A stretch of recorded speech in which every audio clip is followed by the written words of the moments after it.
चलो गाइस चीजें शुरू कर लेते हैं। द इरेजिस्टिबल फोर्स नया जैक्स के साथ, क्योंकि हाल ही में उन्होंने भर भर के ट्रोल कर दिया हमारी बेली को, चील कर रख दिया उन्हें हर जगह से। तो अब बात शुरू होती है समरस्लैम 2024 के ऑफिशियल पोस्टर से, जहां हमने बहुत से बड़े नामों को भी देखा एंड कुछ ऐसे नामों को भी देखा जो अभी चैंपियन भी नहीं है और इंजरी से बाहर गए हुए हैं, बट बेली वहां पर कहीं भी नजर नहीं आई। तो नया जैक्स ने इसको तुरंत पिकअप कर लिया और इंस्टा पर पोस्ट करते हुए कहा कि अच्छा ही हुआ डब्ल्यूडब्ल्यूई ने अपने पोस्टर पे डम बेली के चेहरे को फीचर नहीं किया। What a disrespect to a current champion. अब ऑब्वियसली बेली ने इस चीज को तो देखा ही होगा और उन्होंने कहा होगा भाई नया आपको क्या दिक्कत है, लेकिन बेली को दिक्कत होनी चाहिए, क्योंकि वन वे और दी अनदर नया जैक्स ने बात तो एकदम सही कही है। वैसे जैसे एक बात ये भी सही है कि आप इस वीडियो को एंड तक पूरा देखने वाले हो, क्योंकि अभी आप ये भी जानने वाले हो कि king and queen of the ring का सारा हाल क्या होने वाला है। एंड नाउ आप देख रहे हैं रेसलमैनिक्स एंड सब्सक्राइब करना तो बनता है। वेल सबसे पहले जो क्वीन ऑफ द रिंग बनना चाहती है ना, उनके लिए एक बहुत ही बड़ा स्पॉइलर आ गया है। वो परेशान होने वाली है क्योंकि the current tag team champs Jade Cargill and Bianca Blair दोनों ही इस टूर्नामेंट के लिए ऑफिशियल किए जा चुके हैं। भाई इनसे कौन ही टक्कर लेने वाला है, सवाल ही पैदा नहीं होता। और बल्कि कल जो स्मैकडाउन होने वाला है, ये दोनों सुपरस्टार्स अपने अपने क्वालिफायर मैच को वहां रेसल भी करने वाले हैं और ऑब्वियसली जीत भी जाएंगे। बाकी डब्ल्यूडब्ल्यूई ने इस इवेंट के लिए कुछ और मैचेस भी अनाउंस कर दिए हमारे लिए, जैसे सैमी ज़ेन अपने इंटरकॉन्टिनेंटल चैंपियनशिप को डिफेंड करने वाले हैं एक ट्रिपल थ्रेट फैशन में against Chad Gable and Bronson read. देखो इसके बारे में तो मैं पहले से ही भनक थी। फिर king and queen of the ring का फाइनल्स तो वहां पर हो गई,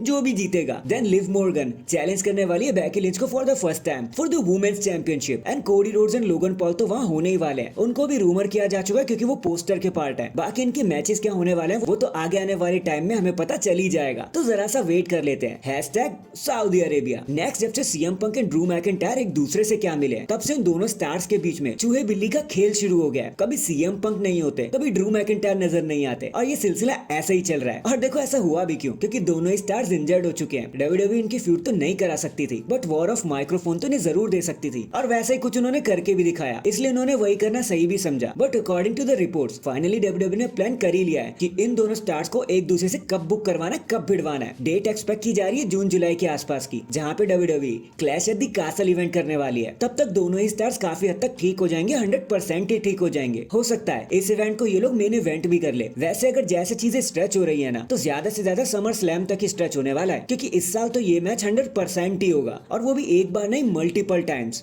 क्योंकि एक बारी से ना तो ये सेटिस्फाइड होने वाले हैं और ना हमें खुशी मिलने वाली है। तो ये बड़ा मनी मैच डब्ल्यूडब्ल्यूई कितने टाइम तक भी खींच सकती है, कम से कम 3-4 मैचेस तो आप मान के चलो। Hashtag McIntyre versus CM Punk in the end. अब नेक्स्ट फ्राइडे नाइट स्मैकडाउन जो होने वाला है मोहेगन सन सीज प्लाजा से, जो वैसे तो फ्राइडे को होता है लेकिन हमारे यहाँ सैटरडे को दिखाया जाता है। और ये एक और शो ऐसा होगा जहाँ पे queen and king of the ring के बहुत सारे क्वालिफायर इवेंट होने वाले हैं। तो चलो एक एक करके देख लेते हैं कि डब्ल्यूडब्ल्यूई ने यहाँ पे हमारे लिए क्या क्या पैक कर दिया है। तो सबसे पहला क्वालिफायर मैच आ रहा है रेंडी ऑर्टन वर्सेस एजे स्टाइल के बीच में। देन एंजेलो डॉकिंस फाइट करेंगे टामा टोंगा से। जेड कारगिल टक्कर लेने वाली है पाइपर नेवन से और फिर बियांका ब्लेयर फाइट करेंगी कैंडिस लेरे से। एंड फाइनली नया जैक्स को अपना पहला विक्टिम मिलेगा एज नाओमी। और अब देखो ऑन पेपर तो ये मैच काफी ज्यादा अच्छा लग रहा है, क्योंकि ब्लड लाइन अपनी चीजें तो एक्सटेंड करेगी। क्या पता हमें ये भी देखने को मिल जाए कि जो टोंगा लाओ आए हैं वो किस तरीके से चीजों को ऑपरेट करते हैं, आखिर वो क्या कहने वाले हैं, ये देखना तो बनता ही है ना। बाकी लेट्स सी अब कल शो असली में कैसा परफॉर्म करेगा। So that is it guys, अभी के लिए तो बस इतना ही। आप मुझे बताना कल के स्मैकडाउन के लिए आप कितने ज्यादा एक्साइटेड हो, कमेंट करके जरूर बताना। एंड चैनल पर नया है तो चैनल को जल्दी से लाइक एंड सब्सक्राइब कर दो। बाकी मैं मिलता हूँ आपसे किसी और अपडेट के साथ, तब तक के लिए अपना ख्याल रखें